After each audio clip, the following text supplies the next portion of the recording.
Bonjour, l'objectif de cette vidéo est de vous faire une démo des nouvelles features développées et rajoutées dans l'application OpenMyDevice.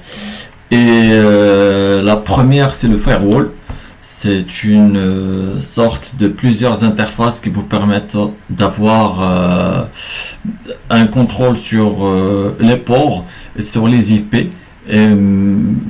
Je suis déconnecté et au moment où vous serez connecté, vous allez voir les adresses IP vers lesquelles vous communiquez et les autres qui communiquent avec votre machine ou avec vous.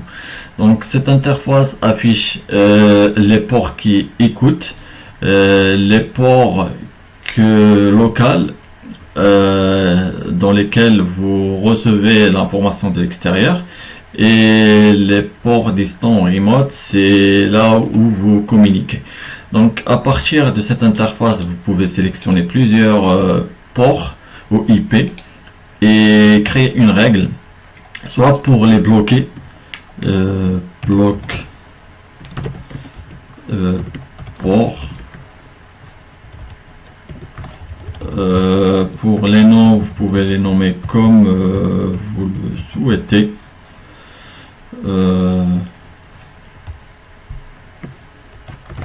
En bloc port, machin chouette. Ici, vous allez définir est-ce que c'est en entrée ou en sortie.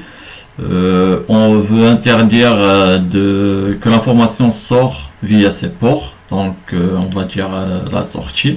Et là, c'est ce qu'on bloque ou on autorise. On va bloquer cette fois-ci. Donc on peut créer la règle. Le droit administrateur est nécessaire pour effectuer la création de règles.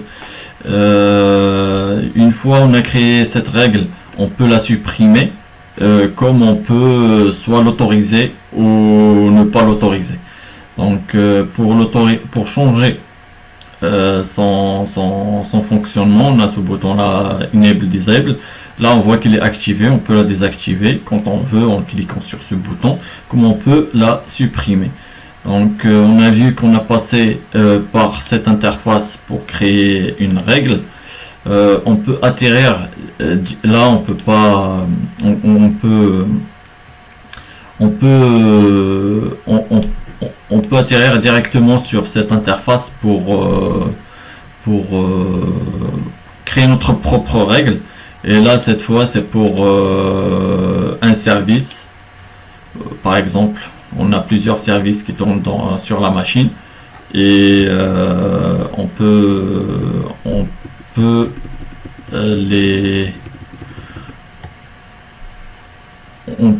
créer des... Je vérifie mon réseau en même temps que je fais j'enregistre cette vidéo.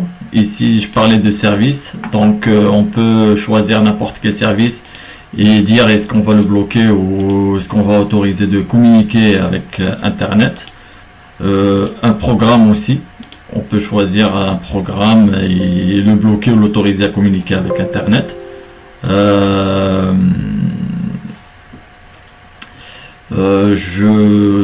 C'est une liberté totale de créer vos règles et sans aucun problème. Et moi j'ai créé les règles que je trouve nécessaires, donc je les ai cochées. Normalement ils sont, si je regarde dans mon firewall, ils sont créés, et si je les décoche ils vont être supprimés. Je vais les supprimer tous, vérifier et les recréer. Pour là c'est l'exemple que je vais vous donner, c'est un bâtiment. Si vous avez un bâtiment, si vous avez des ports qui sont ouverts, tout le monde peut y rentrer et sortir, alors que c'est illogique. Normalement on a créé des portes pour sécuriser ce qu'il y a à l'intérieur, et c'est l'objectif de ces règles prédéfinies. Donc il suffit juste d'actualiser pour voir ce qui s'est passé. Là je suis parti voir, on n'a pas de règles entrantes et sortantes. Ces règles je les ai créées pendant mes exemples. Je vais les supprimer et laisser peut-être que la seule que j'ai créée là maintenant. supprimer. Donc ces règles, ils sont très très puissants. Ça veut dire vous fermez l'accès au port. Comme ça, personne de l'extérieur peut communiquer avec vous. Les communications, la seule communication que je vais recommander de laisser ouverte, c'est les communications Internet, les ports HTTP, HTTPS.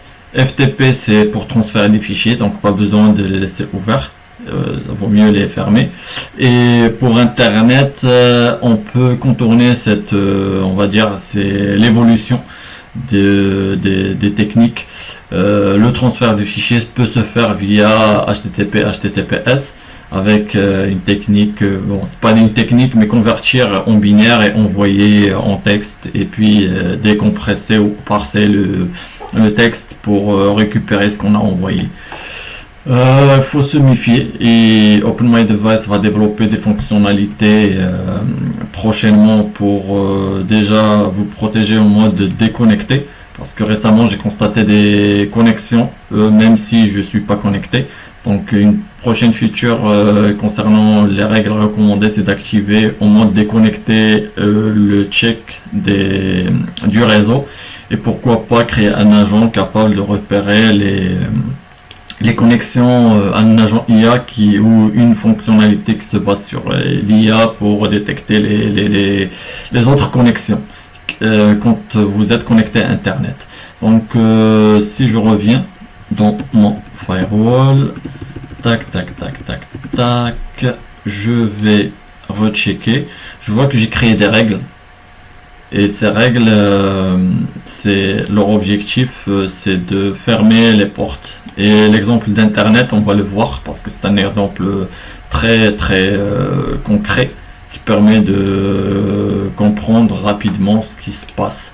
Donc là, on a créé des règles, je suis capable de le voir et de le visualiser ici. Donc tac, je vois ma première règle, je vois son contenu, les ports que j'ai fermés, ainsi de suite. Là, elle est activée sans la supprimer, parce que quand par exemple quand on crée une règle ici, on peut en décochant on la supprime, alors que ici on peut ne pas la supprimer. Ceux qui sont supprimés, hop,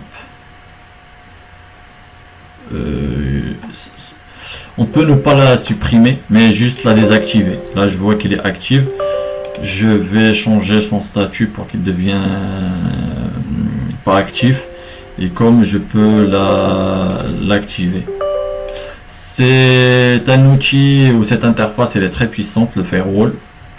La sécurité spécifique, je vous la recommande pour arrêter la communication pour des programmes qu'on vous utilisez pas, par exemple. Ça permet de éviter l'envoi de données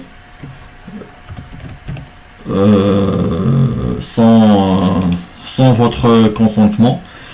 Et là, par exemple, je vais bloquer ce programme, il va être bloqué. Je peux le trouver ici, visualiser. Tac tac tac, je vois que oui, c'est bloqué. Si vous voulez ne pas le bloquer pour l'utiliser, vous pouvez le débloquer.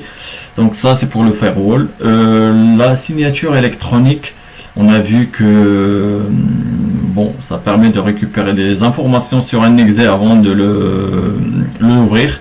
Plusieurs fichiers, pas que un exe, un DLL, un BATS, des fichiers qui contiennent du code à l'intérieur et qui peuvent s'exécuter. Là par exemple, le fichier que je trouve avec une signature, je vois qu'il y a la signature.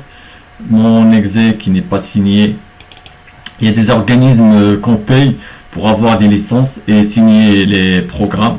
Donc la signature elle est très importante, mais il ne signifie pas que le programme que vous allez lancer est un malware ou pas. Donc pour les éditeurs les plus connus, si je tac programme, je voulais vous montrer des exemples concrets des programmes. Par exemple Bitdefender.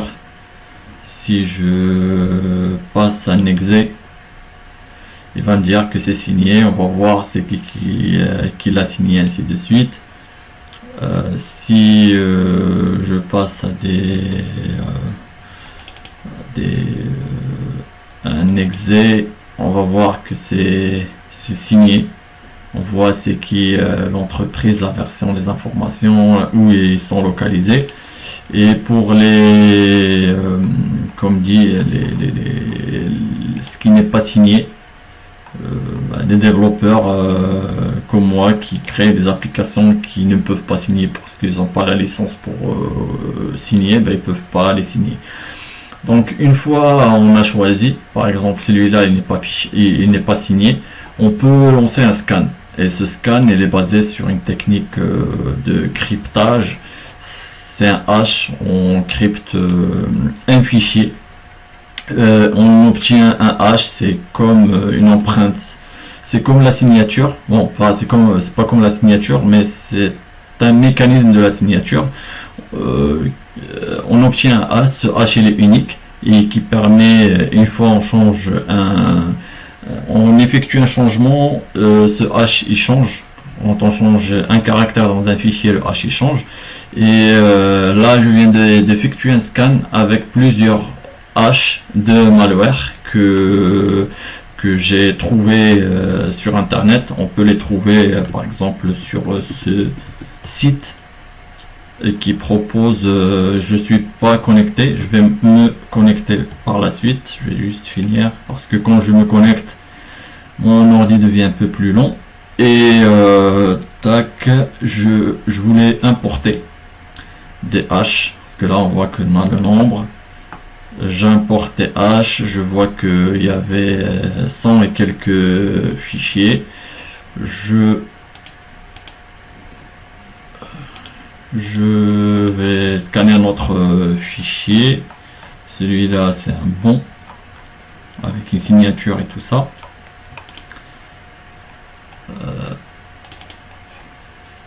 Je peux utiliser 5 algorithmes de hash. Moi je scanne souvent avec le dernier, c'est le plus récent et le plus robuste, et les autres ils sont on va dire qu'on peut les casser facilement, alors que celui-là ils contiennent c'est plus difficile.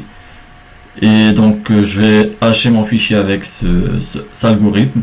Je peux par exemple choisir un autre. On va voir que même la longueur du texte généré ou du hash c'est pas la même, et ce qui rend les choses plus compliquées.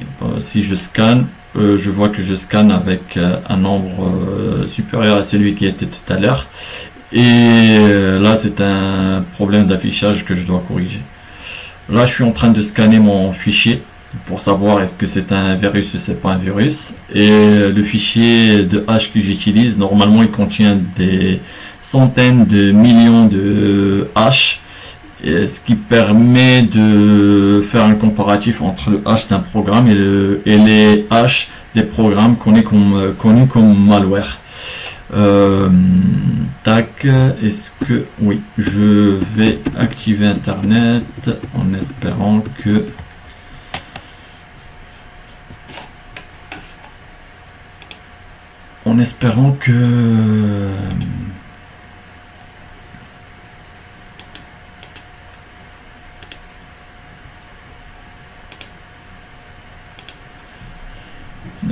mon ordi ne ramera pas. Et une fois connecté, je vois pas.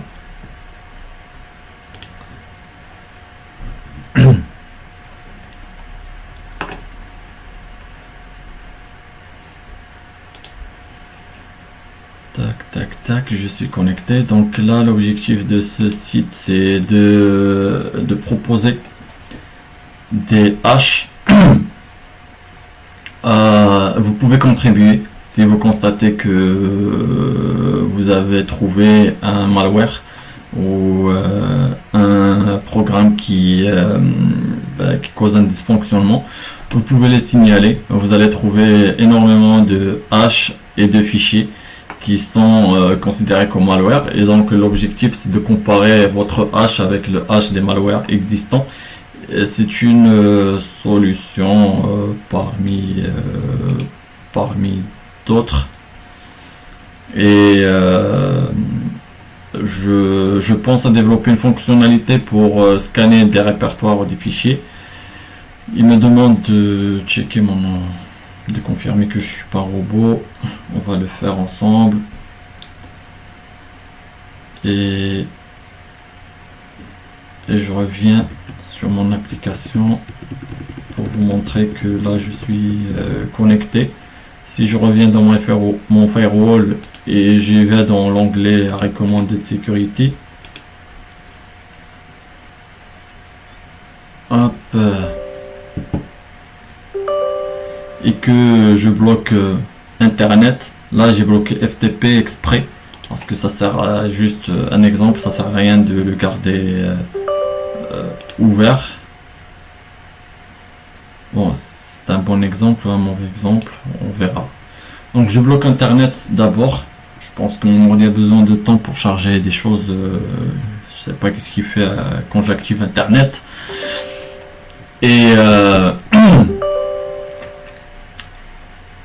ça devient un peu plus long. Tac tac tac.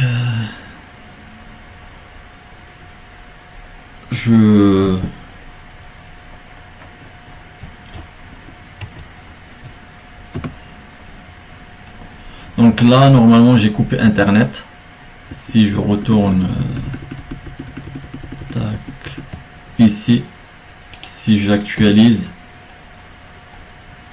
j'aurai pas l'accès. Votre accès internet est bloqué, donc on a fermé la porte qui permet à votre navigateur d'accéder à internet. Et aussi, il n'y a pas de flux qui rentre.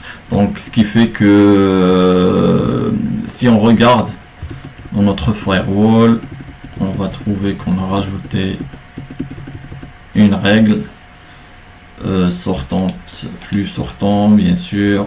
Hop, trafic qui sort, si vous voulez. Il est ici. Si je décoche, normalement, je l'ai supprimé.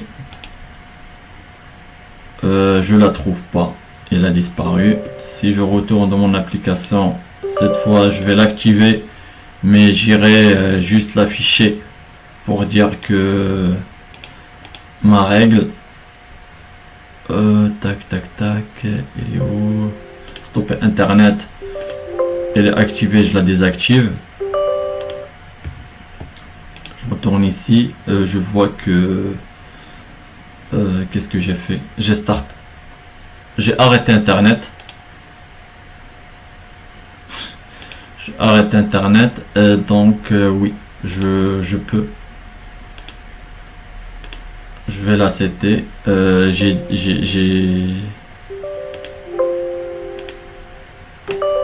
est activée. Je vais voir, je vais désactiver pour voir est-ce que je vais accéder à internet ou pas. Hop, si j'actualise, il y a un petit souci. Il y a un petit souci.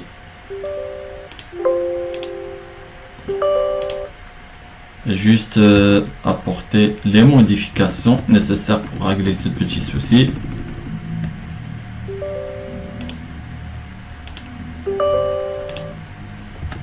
Ça, j'actualise.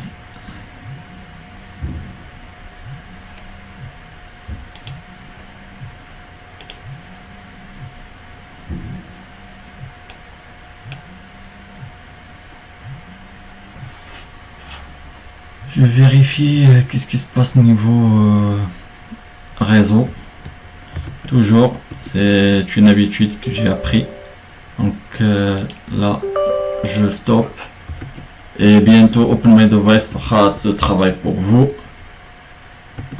Tac, tac, tac. Si j'accède à Internet, je serai bloqué. Je reviens. Je vais changer. Je vais changer. Je vais dire activer. Je vais la rendre désactivée. Dire que non, elle n'est pas active. Je vais vérifier encore une fois. Elle est activée.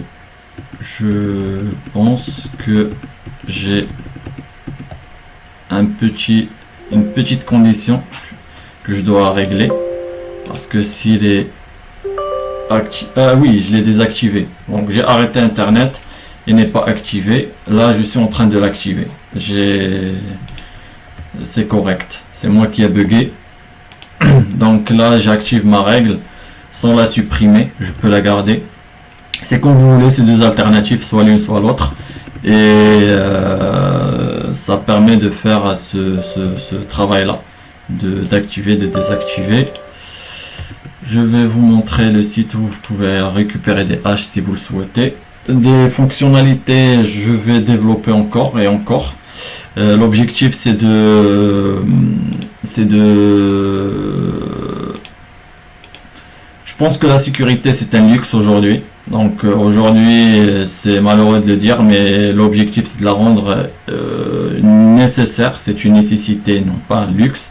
Et je pense que avec OpenMyDevice, l'objectif c'est de vous protéger, même si si vous n'avez pas les compétences techniques ou les connaissances en cybersécurité ni en réseau. Je vois, si je reviens ici, je vois que cette interface là me montre les adresses IP avec lesquelles je communique en ce moment. Je vois que il y a des connexions, des choses qui ont été modifiées, et je peux soit les bloquer, soit les arrêter. Moi, pour des raisons, j'utilise un moniteur de ressources actuellement au moment où je tourne cette vidéo, parce que j'ai des soucis un peu particuliers. Et comme dit, j'ai constaté des comportements un peu différents d'habitude, et je regarde en temps réel ce qui se passe. Et cette fonctionnalité, je vais la développer ce soir, pour lancer une tâche en arrière-plan pour vérifier est-ce qu'il y a des choses qui se passent au niveau réseau ou pas. Et puis je développerai d'autres fonctionnalités pour augmenter le niveau de sécurité et minimiser l'interface d'attaque. Donc voilà, ça permet, est-ce qu'on a fait l'import? Oui, AD1H, bien sûr. Si je rajoute un H, je vais le trouver. Que dire de plus sur cette application magnifique qui ne cesse pas de se développer, de grandir. Hop, je vais juste vous montrer le vrai fichier de hash que je devrais utiliser normalement, et que si seulement si je fais un développement de scan de l'ensemble de votre PC, ben, c'est une tâche qui va prendre un peu de temps, plus que les antivirus normales, parce que je pense que, je sais pas est-ce que Microsoft le fait ou pas, mais en tout cas si vous lancez le Defender de Windows, le scan de votre ordinateur durera des heures et des heures, et c'est pas comme un antivirus qui scanne rapidement votre PC. Donc on sent qu'il y a vraiment un vrai travail de fond, et ça va être pareil si je développe cette fonctionnalité, parce que normalement il sera amené à faire des tests sur ce fichier là qui contient 4 224 151. Donc là c'est le nombre de hash des virus sur lesquels, si vous voulez scanner un fichier, il va scanner pour chaque fichier toutes ces lignes, et ça fait beaucoup de temps. Certes, je voulais vous montrer là où vous pouvez vous procurer des haches de malware. Là on voit que c'est des gens qui contribuent chaque jour. Vous allez rencontrer ou retrouver des personnes qui publient des hashs et des malwares sur ce côté si vous voulez les tester ou les scanner aussi. Voilà. Tac, tac, tac, tac. Je pense que notre vidéo touche à sa fin. C'était rapide, concentré, une démonstration pour montrer les nouvelles fonctionnalités. De plus, la double authentification qui est toujours présente. Est-ce que je suis connecté? Oui. Bon, je vais tester un code bidon. Normalement, je ne devrais pas changer de page. Là, c'est une démonstration. Je demande un code. Il va me dire qu'il va me l'envoyer. Je vais l'intercepter. Code envoyé. Tac, tac, tac. Là, c'est sur mon ordi. Souvent, c'est sur mon téléphone que je reçois mes codes. Et à un moment donné, j'ai pensé à créer une application mobile pour récupérer ces codes, mais vu que tout le monde a Gmail sur son téléphone, pas besoin de rajouter des développements. Et et seulement si, bon, c'est pas seulement si, mais si la nécessité ou le besoin se crée, pourquoi pas. Donc là, il faut que j'utilise mon code pour ouvrir cette session, et sans ce code, normalement personne ne peut y accéder à votre session. Je vois que l'appli elle est disparue, donc pour la faire réapparaître, il faut que je ferme ma session. C'est un raccourci Windows L pour fermer la session. Et quand j'ouvre ma session avec mon code d'habitude, OpenMyDevice détecte l'ouverture, il bloque votre ordinateur en attendant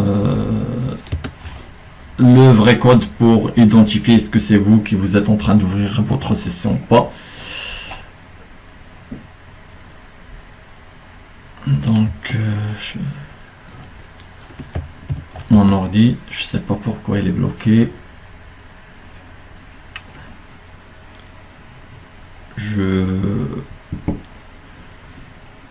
Voilà, donc je saisis mon code pour ouvrir ma session, et là normalement je suis bloqué, je peux rien faire. L'application a envoyé un code, là je viens de le recevoir, je vais le récupérer et le saisir pour ouvrir mon ordinateur. Sinon je peux pas. Tout système contient une faille. Moi il n'y a pas de faille dans mon application jusqu'à maintenant. Donc si quelqu'un ouvre votre session, soit qu'il a votre boîte mail quelque part, soit qu'il a votre téléphone, il peut accéder à votre boîte mail. Voilà ce que je peux dire sur OpenMyDevice. C'est un arsenal de cybersécurité qui ne cesse pas de rajouter des fonctionnalités pour vous protéger, vous garantir une sécurité maximale et protéger vos données, votre vie privée, ainsi de suite. Donc merci pour votre écoute, et je partagerai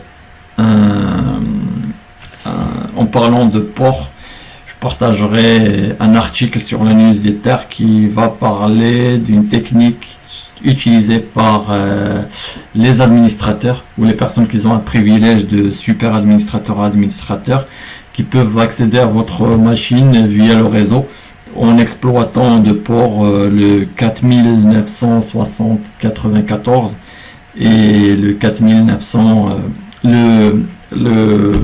plutôt le 49060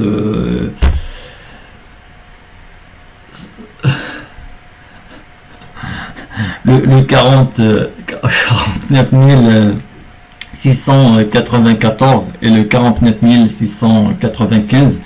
C'est une attaque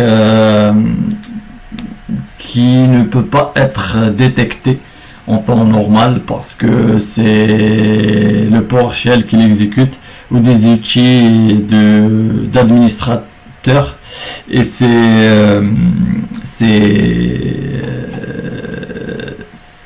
important de sécuriser les ports comme on a vu.